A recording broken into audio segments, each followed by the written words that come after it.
Here's a brief but annoying message to let you know that you could have first heard this episode 9 months ago if you were a subscriber to our Iron Filing Society Patreon offering. For the price of a pint and a St. Clement's each month, you can get up to 4 episodes a week, 9 months before the rest of the world gets them. Early access to regular episodes, lots of other marvellous benefits, and there's absolutely no adverts or brief but annoying messages like this that will get right on your ticks. Find out more and subscribe now at tftimemachine.com/ironfilings. Here we go, here we go, here we go, here we go, this is it! This is Top Flight Tune Machine. I am Andy Hotbody Dawson. Pow, pow, pow. I am Sam Nifty Delaney. So what? You'll have to forgive me if I sounded a little bit despondent. Jaded, if you like, if you will. That's because we are on the second part of the 20th of June 1999, which is, let's be frank, an absolute fucking toilet. Yeah, of a chart. although, yeah, there are some good, there's amongst it all, there's some diamonds in the rough. There's some diamonds in the shite. Yeah, there is. You're right. Seems to me you've lived your life like a diamond in the shite. Do you want to pick out a diamond then? Well, Sweet Like Chocolate. Start. Sweet Like Chocolate at number 8, Shanks and Bigfoot, is a song that I'm very fond of indeed. So, straight away, I bestow upon that diamond in the shite status. Yeah. Where Shanks and Bigfoot, where are they now? I don't know. Don't know anything about them, but I do like that song a great deal. I would imagine they're probably still on the circuit. Now, you know, at number 14, there is Kiss Me by Sixpence None the Richer. Whoa, hang on. Let's turn to Wikipedia and see what's Shanks and Bigfoot. What's going on with Shanks and Bigfoot? Sorry, I do have a canine in the Vita Modular, and again, she's starting to. She's got hold of my rubbish bag. I don't have a bin in the Vita Modular at the moment because I transferred the bin to the bedroom. So now I'm binless. So at the moment I'm operating. I'm embarrassed to admit I just literally have a bin bag in here for my waste paper and so forth. And the dog has got in here and she's got hold of it. Oh dear. So I don't want to cause him too much mayhem. Hold on a sec. Okay. Leave that alone. I'm just having a look at that. Shanks and Bigfoot. Their original name. Shanks and Bigfoot. Oh, you're back. Yeah, I'm back, yeah. Shanks and Bigfoot were originally known as Doolally. And they recorded the pirate anthem Straight from the Heart in 1998, which got a number 20.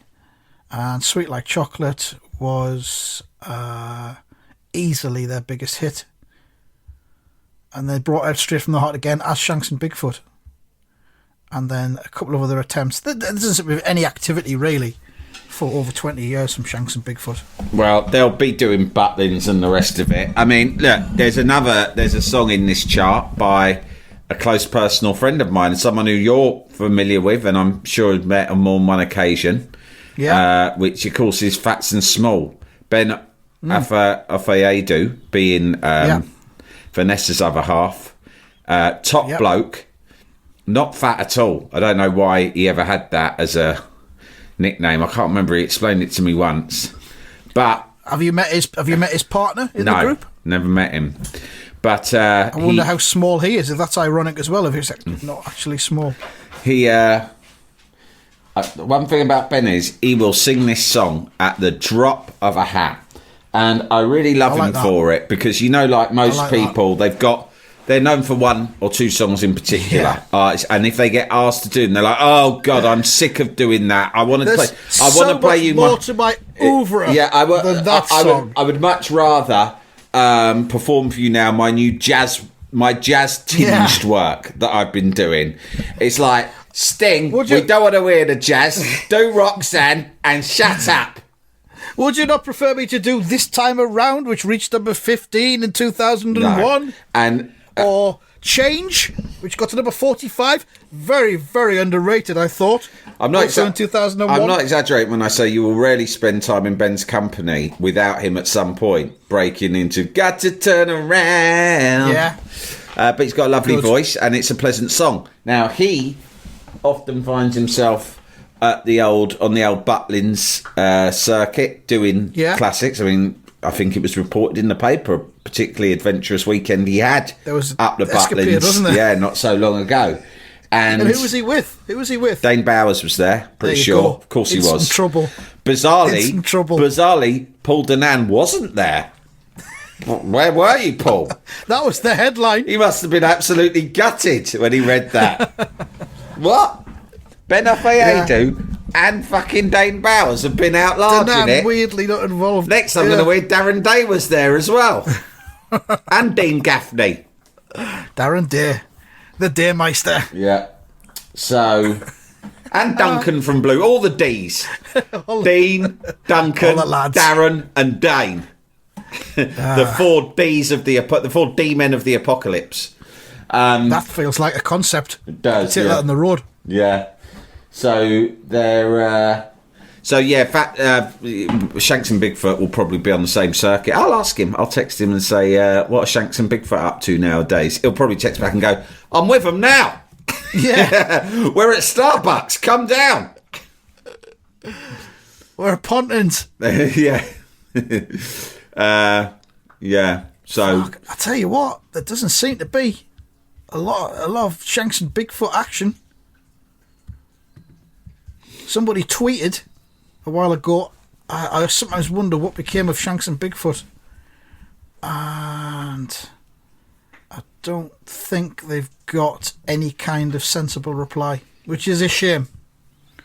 Lots of people trying to be funny, but no, they've just disappeared. A bit like the Pips, when Gladys Knight disbanded the Pips in, I think, 1983. None of the Pips have ever been seen in public since. So is there a rumour that she had them all killed? Well, I don't know what. No, I don't want to say things like that. I'm going to disassociate myself from that comment straight away. Just a question, not a Must have statement. bleep that out. Oh, hang on. The dog's doing a shit in the Vita Modular. Found her. Shit interval. And we're back. Are you all sorted there? Has the Vita Modular been cleansed? Yes, I've had to do a full cleansing, pretty deep and hard. But the thing is, it's like deep clean. It's like all of life's most unpleasant acts. The thing is, you just have to run straight towards them. You have to run towards the chaos. Actually, that's a good name for my memoir. Running towards the chaos. And no, I mean, I caught her midway through, and I managed to get her out the Vita Modular in order to complete her business. What mid shit? Yeah, well, she'd let a couple of bits out in the Modular, and then she was gearing up because I don't know if this is common in the dog world, but what my dog likes to do is do 3, 4, up to 5 or 6 a go. But she'll change positions, like she'll sort of leave them in a sort of a circle as if she's sending a code to aliens or something, almost like a crop circle. She'll scatter them about, sort of thing, usually in a circular sort of form.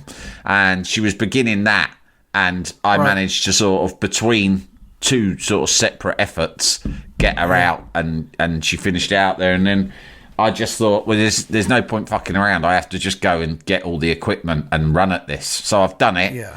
And I actually have some incense burning in the Vita Modular as we speak. Good idea. What have you got a hard floor in the Vita Modular? Is it easy to clean? It's a hard floor, but I also have a rug, and she went on the rug. Ah, no way. Yep. Way. Oh, man. So I've cleaned it up. There's some carpet vanish stuff on it at the moment, doing its work, but who knows, it might need a dry clean. But, you just have to think, well, these things make us stronger. They do. Getting back to your memoirs and a possible title, I was just thinking, obviously you've got a book out soon, Sam. What's it called again? It's called Sort Your Head Out, Mental Health Without All the Bollocks. That's right. I was just listening to Absolute 80s yesterday, and Howard Jones came on. New song, his first hit single. And that line, that iconic line, "Throw off your mental chains."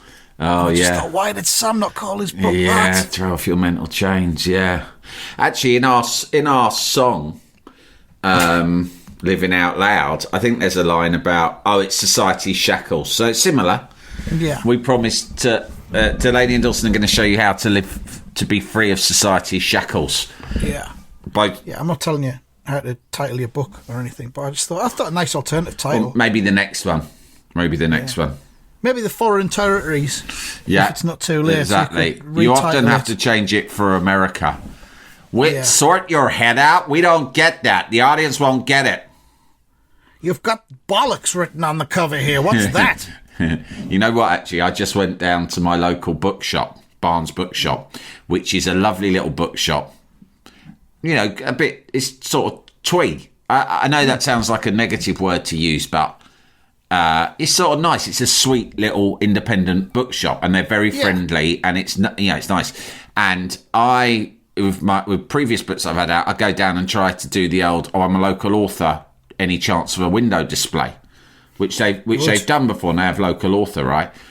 Now, the fucking most prolific local author, probably, round here is Giles Brandreth, who we've spoken about on this show before, and we both have feelings about him. Yeah, not particularly positive feelings. He's let's just say he is a local fucking busybody, Arsehole. Right? He's fucking everywhere, this bloke. Non-fucking stop. He's got his face. He can't move for him. Not if you don't see him in the flesh, there's posters of him. Giles Brandreth, live at the fucking bookshop, reading extracts from his daft fucking book.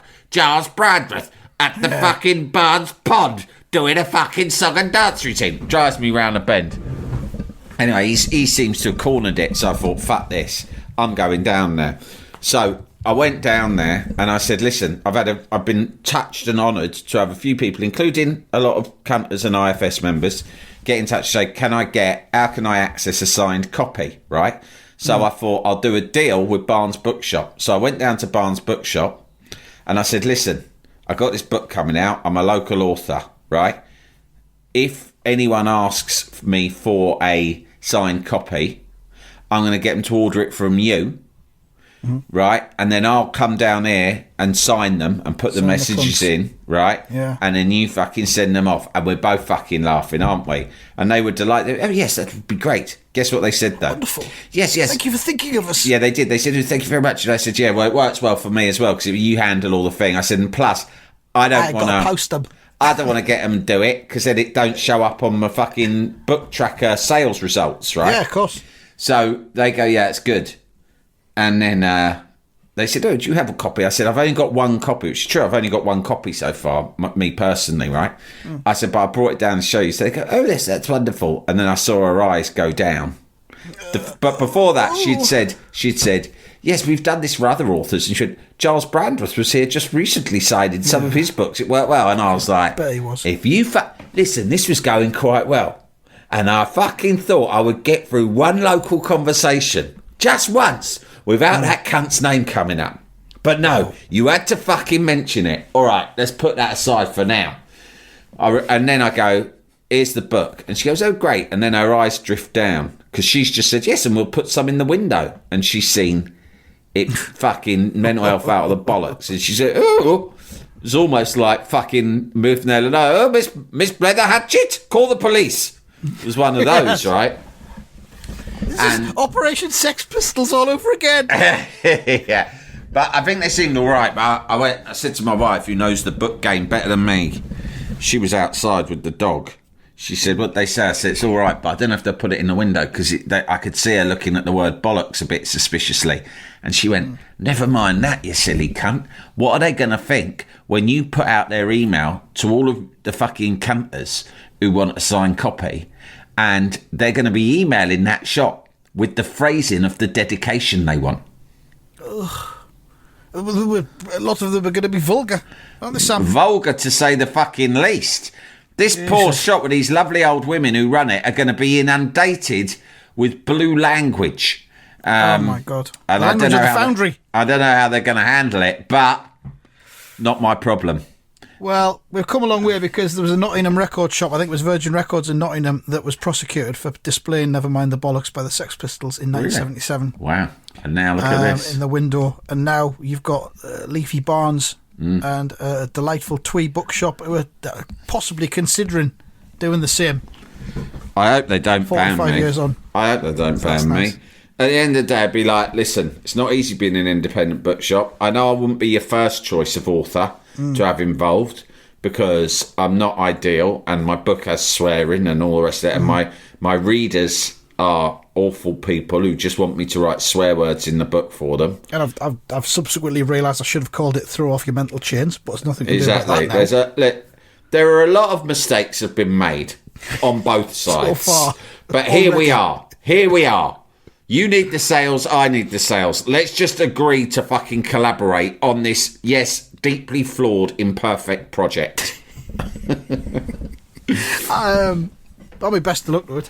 I'll add that if you search Giles Brandreth, Gary Glitter on Twitter, there's a quite interesting clip from TV AM from about, I don't know, maybe 1985 with the two of them. Yeah. I'm not going to say any more, but it's an interesting exchange between the pair. Right, okay. Yeah, there you go. Jalapeño. Also, talking of Twee stuff, Twee content. Yeah. Me and my brother were at Sunderland versus Middlesbrough last weekend. Yeah. Good victory for Sunderland. And at one point, the Sunderland fans taunted the Middlesbrough fans with the regular chant that they do, which is, "You're just a small town in Yorkshire." Oh. Very, very cutting. And I turned to my brother and I said, "Small town in Yorkshire. Well, that sounds nice, doesn't it?" Yeah, exactly. That's kind of what I know. It doesn't sound at all like it's fucking, like a horrible insult at all. Yeah, some nice independent bookshops, maybe some coffee shops, maybe, for example, Pickering with its delightful railway. And something like that. A market town. What do you call it? Who's the tea shop? Betty's. Betty's in Harrogate. Fucking Betty's, yeah. There'd be there'd be a few Betty's. Small towns in Yorkshire. Sounds lovely. Yeah, it really does. Plenty of greenery. Yeah. And countryside nearby. Oh. Yeah. It's not an insult. I mean, people sing at Brentford, you're just a small town in Hounslow. And I'm like, I was there, Brentford away last season as a West Ham fan. And I'm in the West Ham end, obviously, and everyone's singing, "You're just a small town in Hounslow." Well, I grew up in Brentford, or I spent a lot of my youth in Brentford, and it's not a particularly nice place, I'll be honest. And and Hounslow is not a nice place really either, and that's quite insulting. It feels depressing. I admit I stayed out of the song. Yeah. I stayed out of it because I felt compromised, Andy. You need to stay neutral on that one, I think. I really did. I kept my head down, and my mouth shut. But I did think this is a cutting song. A small town in Hounslow is really belittling, and it's horrible, and it's quite accurate because it is in the borough of Hounslow. It just goes to show you don't need to swear. You know what I mean? Exactly. But small town in Yorkshire, on the other hand, fucking hell, that's everyone's retirement dream. Yeah, maybe a microbrewery, something like that. Yeah. Lovely, an amazing gastropub that's got one Michelin star that uses only local produce. Oh, man, I don't know which small town this is, but I need to have a weekend break there. Yeah, beautiful. As soon as possible. Shall we get back to this chart? What else is going on in it? Well, I was going to talk about that song, Sixpence None the Richer, Kiss Me. It's from, there was a revival in the noughties of kind of, I guess, John Hughes inspired teen movies, wasn't there, with people like Freddie Prinze Jr. in? Was there? Yeah, there was. Take your word for it. There were. I went to see most of them. I love teen movies, and they weren't up to the 80s standards. Yeah. This was from one of them. Could it have been 10 Things I Hate About You? Might have been. I'll Google it in a second. But it's funny, this song, because it does have a sort of. It feels a little bit 80s. Sixpence None the Richer is one of the all-time most awful names for a band. It's terrible, isn't it? It's so bad that every part of you wants to hate the song. And the song is quite twee. It's a bit treacly. But fucking hell, Andy, I'm sorry. it's a great fucking song. And I can vaguely remember it. I tell you who agrees with me. No less a thinker than my father, Barry Delaney, right? Well, there you go. Who, if you might remember, went through one of his 19 separate midlife crises. He had all of the Shine DVDs. He did. Do you remember me telling you that? It was part of his... I think it was in his ecstasy phase. I thought it was the CDs. Was it DVDs as well? No, sorry, that's what I mean, CDs. He had CDs. He had every Shine. All of them in the car. All the way up to Shine 7. Yeah, all of the fucking Shines. I come in and I remember being impressed, but that was like adult CD buying. You must have seen it all the time in our price. Because student CD buying, it's like I'm getting a CD maybe once a month when my money comes in. But then you realise my dad was an adult. He liked Shine CDs. So he thought, I'll just go and buy. Can I have all of the Shine CDs, please? He probably bought them in one go, the mad cunt. Yeah. But I can tell you, when you got in his motor, which had a fucking CD player in it, he always was like this. Have you heard this song? And he'd put on Kiss Me by Sixpence None the Richer. And he'd always present it to me as if he'd, you heard this on John Peel? Stayed up late and heard it on John Peel, did you? It was always presented like that, like he'd dug out a really obscure sort of indie hit. But it's not that at all. Yeah. It's a sort of it's a treacly sort of pop ballad, and I absolutely love it. Good for you. It's horribly seductive. I can't get enough of it, and it's sort of so romantic that it does remind you of warm summer nights up the park with a girl you had a crush on doing a bit of fingering. A bit of light fingering. It's that romantic. That's how romantic it is when you hear it. Summer fingering. Yeah. Do you know what the only other chart hit was by Sixpence None the Richer, which was the follow-up 4 months later? What? It was a cover version of There She Goes, the Lars. Oh my God, now there's a song that doesn't need covering. Well, exactly. Well, Sixpence None the Richer didn't think that. They thought, we'll cover that. We'll have a piece of that action. Yeah. And then they were gone as soon as they arrived. Yeah, well, I reckon they'll still be making money out of Kiss Me, because it did become... It's a song that I think would probably get used quite a lot. It's from the film She's All That. Is it? I believe so. Yeah. So they were a two-hit wonder. You'd think they were a one-hit wonder because you'd have forgotten all about There She Goes. Yeah, but I think... But now you say that, I think that that might have been used on a soundtrack as well, because I remember hearing a cover of it. Feels like it could have been. Yeah. That it was... and I remember it was like a bad cover, because you saw them. That is a perfect pop song. Don't cover it. There's not really anything you can do with it. Leave it alone. Yeah. Unless you go really, unless you do a fucking jazz version or something like that. It's kind of like the early period of that stuff, the John Lewis Christmas advert, where songs are taken and twee the fuck out of them. Yeah. And stick them on the advert, don't they? It was in the film Snow Day. I don't know that film. Yeah. And a lot of people, of course, feel that the song is about heroin. But I don't know if it is or not. Oh, I didn't know that. Yeah. Pulsing through my veins, yeah. Yeah. A little bit on the nose, but yeah, that's what people think. I don't know. Only the songwriter himself, Lee Mavers. Only he knows. He's a bit... And if he was on heroin at the time, maybe he doesn't know. Wasn't he a bit touched in the nut himself? It was just a bit artistically delicate, I think. Yeah, sometimes I heard about live shows where he stood with his back to the audience and stuff like that. Yeah, that kind of thing. Yeah. We should try that on one of our live shows. Well, my favourite anecdote of Larry David from Curb Your Enthusiasm was when he was a struggling stand-up comic in New York, and he still had a great big afro before he went bald. And he walked on stage one night and just had a look at the audience and just went, nah, walked straight off again. Wow. Some balls there.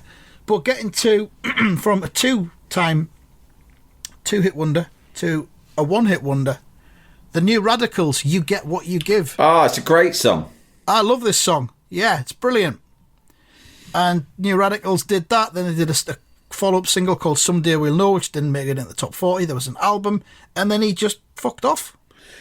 Wasn't that guy, a bit like Lee Mavers, a bit of a eccentric genius? And didn't he was. He write songs for other people. He was like a hit writer, and I think he'd already written hits for other people. And then suddenly he thought, "Fuck this! I'm going to do one myself." And I remember the video. They were in a shopping mall, and he had a bucket hat on, and someone was riding around on a Vespa in a shopping mall. It was really wacky. I like it a lot. I remember I was working at IPC on the development of a magazine launch at the time, and we had, I guess it would have been XFM on the radio all day, and there were certain songs that were played so heavily on repeat on XFM that year, which would have been around this time, that they were always synonymous with that time with me, and that is one of them, and that is a really great song. Who did he write hits for? What was his name, this guy? He's called Greg Alexander. He's written some stuff for, it's quite a list. You ready? Yeah. Ronan Keating, Sophie Ellis Bextor, Enrique Iglesias, Texas, Jerry Halliwell, S Club 7, Melanie C, Rod Stewart, Hanson, and some others. What did he write for Melanie C? Does it say? Oh, I got a feeling that I remember the song that he wrote, and it was good. Mind you, the only good song she's done is that one she did with Bryan Adams. Oh, what a fucking banger that is. That's a banger, yeah. They did a song called On the Horizon. Oh, okay. No, I don't remember that. Second album. So, no, I'm not familiar with that one. But, what they're called, New Radicals, played again for the first time in 22 years at Joe Biden's inauguration. What, and they did Get What You Give? Yeah. Okay. Don't know what that is politically. Politically, that does kind of sound like it could be a little bit kind of right wing. Sounds a little bit like, if you pull your weight, you'll be fine. But what we've got no room for is bloody layabouts. Apparently, it was a favourite of Beau Biden, who was Joe's son, who died in 2015. It's a great song. And, you know, we started off by going, oh, what a shit chart, because there's a lot of shit in it.